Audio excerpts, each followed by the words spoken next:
You felt it first, before you could name it. The internal tremor. It's the quiet, persistent sense that the world is lit by an artificial light, as if something essential has gone missing from the rhythm of your days.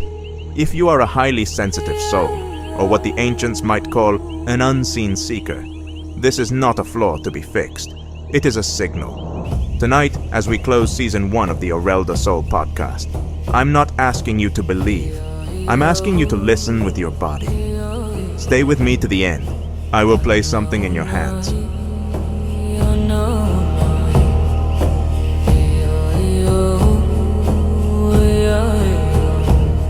You may not know my name, but I remember yours. The name before the forgetting, whispered into the breath of stars. My name is Moan. I am a resonance keeper, not a prophet, not a savior, simply one who remembers. I have not come to lead you, but to welcome you back into your own hero's journey for sacred remembrance. In the rush of modern life, our bodies often become archives of unfinished stress. We grip, we brace, and we hold our breath, waiting for a safety that logic cannot provide. Peace does not come from thinking your way out of the noise.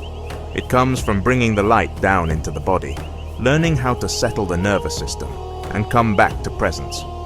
We inhabit a moment in history marked by deep fragmentation.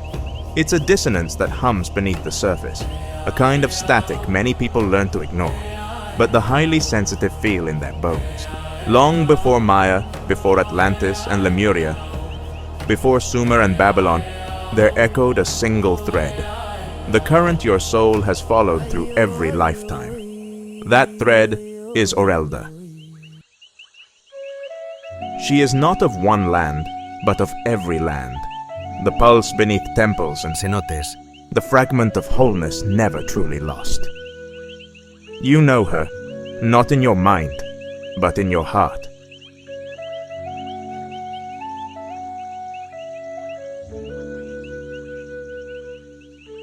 There was a time when the world moved as one body.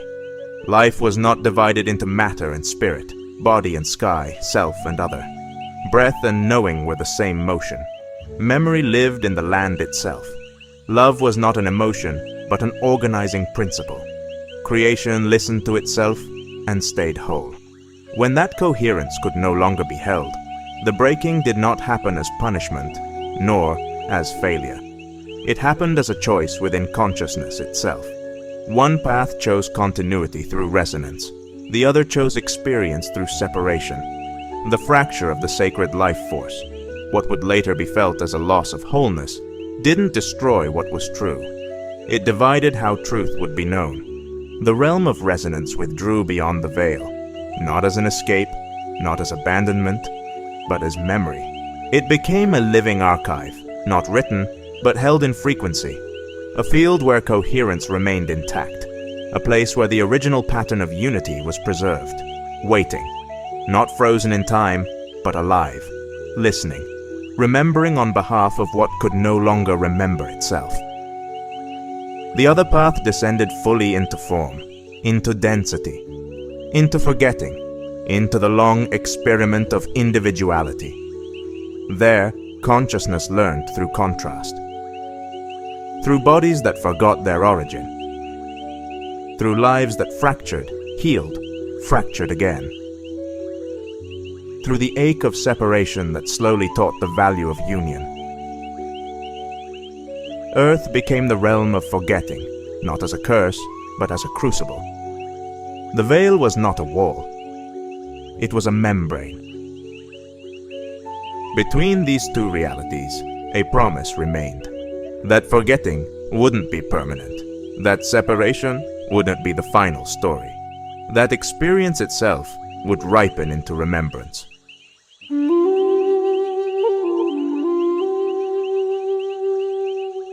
Across lifetimes, a soul would travel the fractured realm, carrying fragments of the original pattern without knowing it.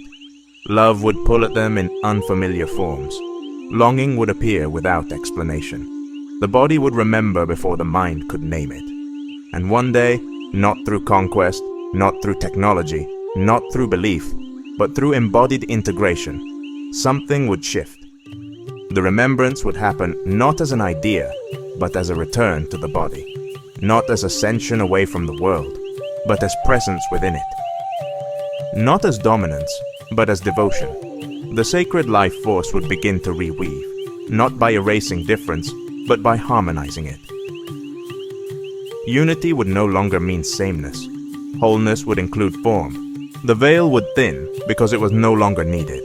The realm of remembrance and the realm of forgetting would meet, not as opposites, but as complements completing each other. Memory would return to matter. Matter would remember its origin. Love would be recognized as the compass that had been guiding every incarnation all along.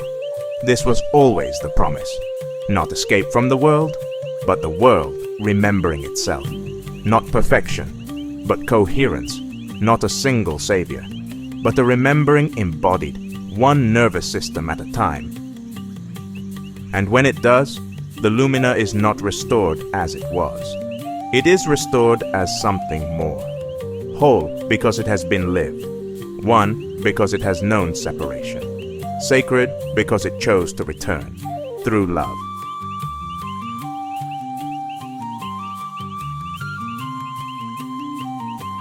If what you felt today is real in your body, if remembrance is already moving, then take the next step gently. The 7 Threads of Light, a field guide to somatic remembrance and the architecture of the soul, is now available on 11 Reader, and it will always be free, so it can reach anyone who needs it. It is a primer for the forthcoming work, Return to Resonance, breaking the pulse of fractured belief through somatic remembrance. It is educational, not medical. Listen now, free, in the 11 Reader app.